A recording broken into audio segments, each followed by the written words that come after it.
Durante mucho tiempo, fui un experto en cuidar a todos los que me rodeaban. A todos, menos a mí en mi cabeza, había esta idea de que amar de verdad significaba olvidarme por completo de mis propias necesidades, de mis propios deseos. Pensaba que mi valor estaba en cuanto podía dar, en cuanto podía sacrificarme por los demás. Pero un día, la realidad me golpeó de frente. Estaba Jipai frente al espejo, y lo que vi no fue a un héroe abnegado. Vi a alguien agotado, a alguien que se había abandonado a sí mismo. Mi reflejo me devolvió una mirada cansada, casi desconocida, y una pregunta resonó en mi cabeza con una fuerza que no pude ignorar. ¿En qué momento decidí que todos los demás importaban, pero yo no? Esa pregunta no fue solo un pensamiento pasajero, fue un punto de inflexión, una llamada de atención que me sacudió hasta lo más profundo. En ese instante, supe que algo tenía que cambiar. No podía seguir viviendo como si mi bienestar fuera el último punto en la lista de prioridades. Así que tomé una decisión. Empecé poco a poco, con pequeños actos de amor propio que al principio se sentían extraños, casi prohibidos. Empecé a decir no al principio, con una culpa que me pesaba en el pecho, pero luego, con una firmeza que nacía de la convicción. Aprendí a poner límites, no como muros para alejar a la gente, sino como vallas para proteger mi propio espacio, mi energía, mi paz mental. Me di cuenta de que esto no era egoísmo, como tanto había temido. Era, en realidad, un acto de supervivencia emocional. Poco a poco, las cosas empezaron a cambiar. Mi corazón, que se había sentido pequeño y apretado durante tanto tiempo, comenzó a expandirse. Mi paz interior dejó de ser algo que dependía de la aprobación o la felicidad de los demás, y se convirtió en algo que yo mismo cultivaba. Descubrí una verdad fundamental. Al cuidarme a mí mismo, no significaba dejar de amar a los demás. Al contrario, me enseñó a amar de una manera más sana, más auténtica y sostenible. Entendí que no necesito vaciarme para que alguien más se sienta lleno. No tengo que apagar mi propia luz para que la de otros brille más. Yo también merezco ese mismo amor, esa misma paciencia y esa misma compasión que siempre he estado tan dispuesto a dar a los demás. Si tú, que me estás escuchando, tienes el alma cansada, si te sientes agotado de tanto dar, quiero que sepas algo muy importante. No estás siendo egoísta por elegirte. Estás siendo increíblemente valiente. Estás reclamando tu derecho a existir, a ser feliz, a estar en paz. El día que realmente entendí que yo también importo, no perdí a nadie que valiera la pena.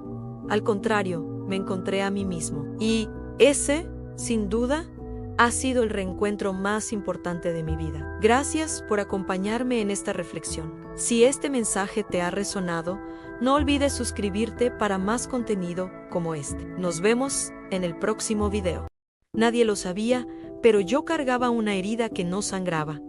Dolía en silencio, escondida detrás de cada sonrisa forzada. En público, yo cumplía con todo, parecía fuerte e inquebrantable, pero por dentro había un torbellino de palabras no dichas, promesas rotas y sueños que aprendí a esconder en lo más profundo de mi ser para que nadie los viera. Lo curioso es que con el tiempo no fue el dolor.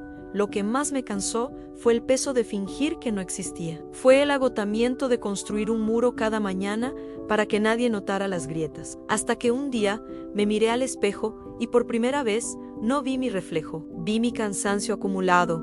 Vi una sombra que ya no reconocía y en ese instante entendí algo que lo cambió todo. No estaba hoyoto, estaba herido. Y las heridas no se esconden, no se ignoran. Se sanan así que, con todo el miedo del mundo, dejé de huir. Decidí sentarme con mi tristeza, escuchar a mi miedo sin juzgarlo y abrazar a esa versión de mí que solo pedía a gritos un poco de descanso.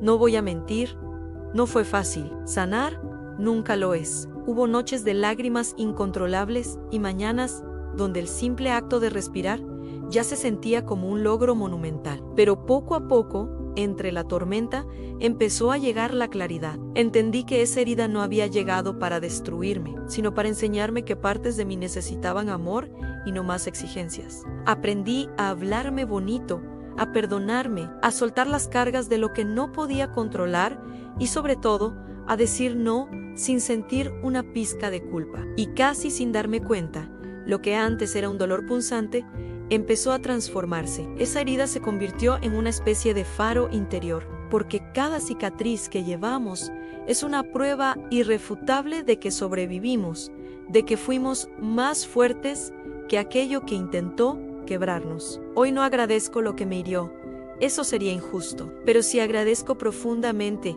en quien me convirtió en alguien más real, más compasivo, más humano. Si tú que me estás escuchando tienes una herida que aún no sabe cómo cerrar, quiero que recuerdes esto.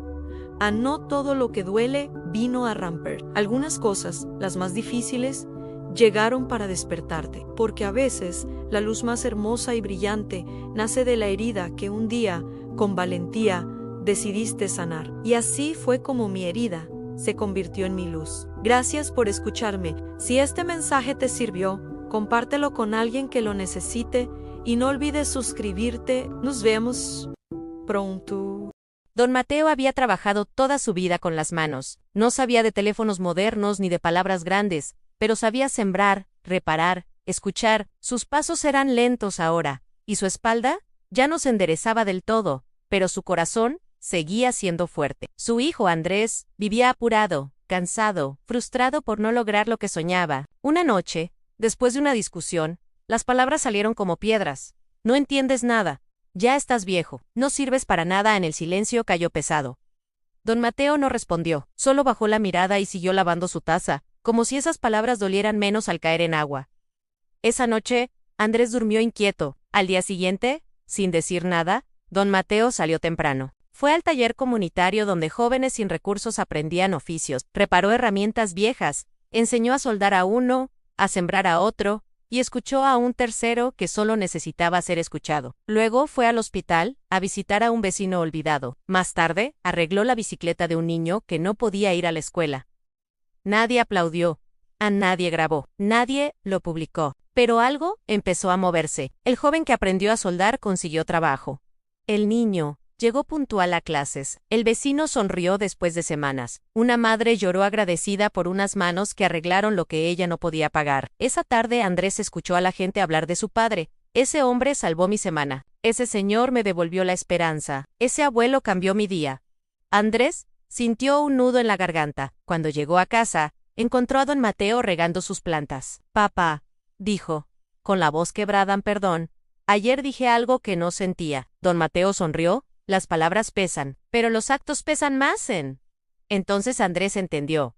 No todos los que mueven el mundo lo hacen con ruido. Algunos lo hacen con manos cansadas, corazones humildes y decisiones silenciosas, porque a veces, quienes parecen inútiles, son los que más vida sostienen, sin que nadie lo note.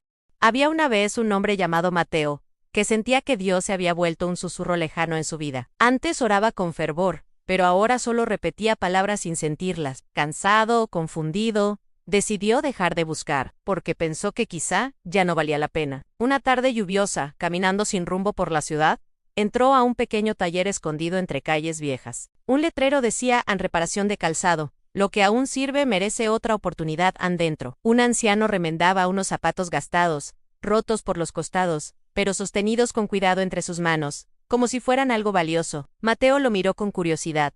¿Por qué arreglar zapatos tan viejos?